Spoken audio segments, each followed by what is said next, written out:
Mul on selline plaan, et me hakkame liikuma praegu.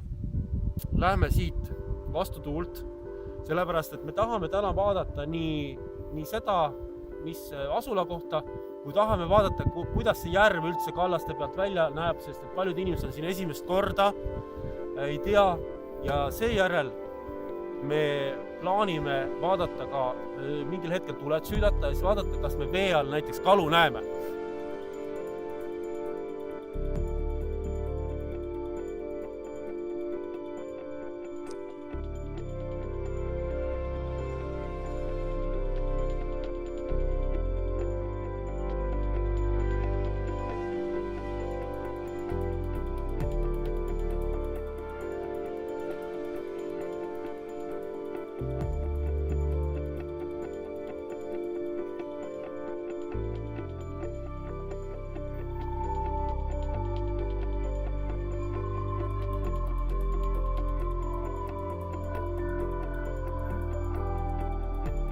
Ja nüüd keerame otsa tagasi, paneme selle tuule endale sappa ja püüame siis jõuda siia sellesse paika.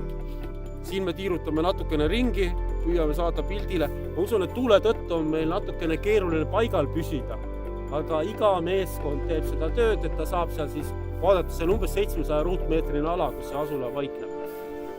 Ja nüüd, et mitte see järv ei jääks päris avastamata, siis lähme ka siiapoole soppi.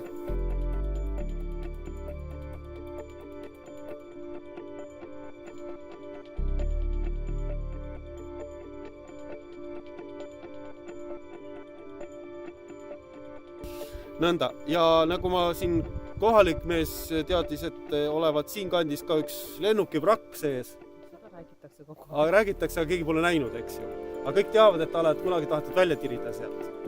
No, tõenäoliselt jää ja aeg on selle oma töö teinud, sest ta lennukiprakk, kui ta on olnud, siis ta on juba ära hävinenud seal. Aga noh, põnevusse tõstaks ikkagi, eks ju.